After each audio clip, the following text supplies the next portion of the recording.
Look around. Every single person you have ever met is the same species. Homo sapiens. That feels completely normal. Obvious, even. There's only one kind of human, and it's us. How could it be otherwise? But here is the truth.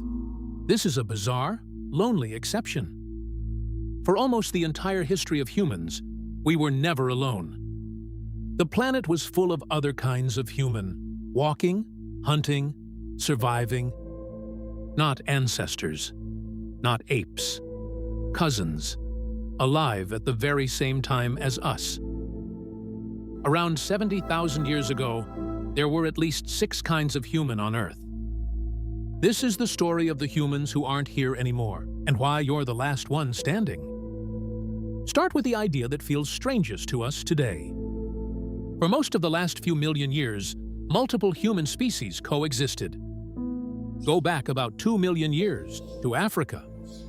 In one region, 3 different early human species may have lived at once, sharing the same land, walking the same ground, at the same time. This wasn't a rare event. It was the normal state of things. For millions of years, being a human meant sharing the world with other humans, which makes our current situation the true oddity. We are the first humans in history to be completely alone. And to feel how recent that is, come back to 70,000 years ago. By then, our species had appeared and was starting to spread. But we were walking into a world that was already occupied. In the cold of Europe lived the most famous of our cousins, the Neanderthals. And forget the dumb caveman stereotype. That is flat out wrong. Neanderthals were skilled. They made tools and controlled fire. They hunted big, dangerous animals. They buried their dead. They had bigger brains, on average, than we do. They were not primitive. Far to the east, across Asia, lived another cousin, the Denisovans. And the Denisovans are one of the strangest discoveries in all of science. Because for years, they were a ghost, known only from DNA. The first evidence, in 2010, was a single finger bone in a Siberian cave. From that fragment, DNA revealed an entire unknown kind of human. We knew their genes long before we knew their face. Only recently did a skull in China get confirmed as Denisovan, finally giving this ghost species a face. But the neighbors get even stranger, and much smaller. On the Indonesian island of Flores lived Homo floresiensis. You probably know its nickname, the Hobbit. And the nickname is earned. An adult stood around 3.5 feet tall. Its brain was about 1/3 the size of ours.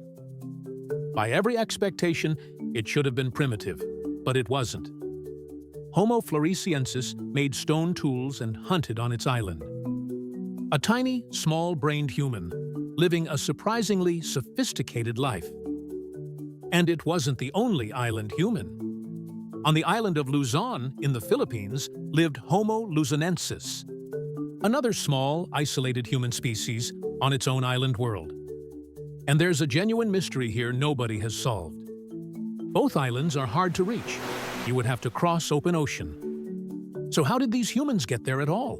We still don't know. And then there's the champion of them all, Homo erectus.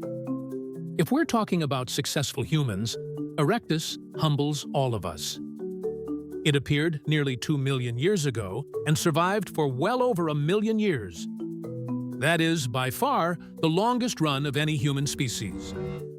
For comparison, our species has existed for about 300,000 years. 300,000. Homo erectus lasted many times longer than we have so far. It was the first human to stand fully upright like us. First to use fire widely. It was the first of our line to walk out of Africa entirely. And the very last of them may have survived, still hanging on while our species was already spreading. For a time, the great survivor and the newcomer shared the world. Now here's the part that turns this from history into something personal. These weren't just species that lived near us. We interacted with them. In every combination that DNA can prove, humans interbred. Sapiens with Neanderthals, sapiens with Denisovans, Neanderthals with Denisovans. The lineages mixed again and again. And the proof isn't in a textbook, it's in your body. If your heritage is European or Asian, you carry Neanderthal DNA. Roughly 1 to 2% of your genome, right now, in every cell. 1 to 2%. Many people across Asia and the Pacific carry Denisovan DNA too. And it's not just leftover junk. Some of it still helps us. Denisovan genes help some people survive at extreme high altitude. Neanderthal genes shaped parts of our immune systems. These cousins are extinct, but they never entirely disappeared. A piece of them lives on, quietly, inside billions of us. So what happened? Why is there only one of us left? One by one, over thousands of years, the others disappeared. The Neanderthals were among the last to go, around 40,000 years ago. And the honest answer to why is, we don't fully know. There are theories. Maybe we outcompeted them for food and land. Maybe our social networks and cooperation gave us an edge. Maybe climate swings hit them harder than they hit us. Maybe it was some mix of all of it, playing out over millennia. But some of them didn't fully vanish. They merged into us. Part of their story didn't end. It just continued inside our own. So sit with this for a second. For millions of years, Earth held many kinds of human at once. Tall ones and tiny ones. Ice dwellers and island dwellers. Some we fought. Some we loved. Some we simply never met. And then, one by one, they were gone. Until only we remained. We are not the human species. We are the last human species. The only ones still here to wonder what happened to all the others. We were never meant to be alone.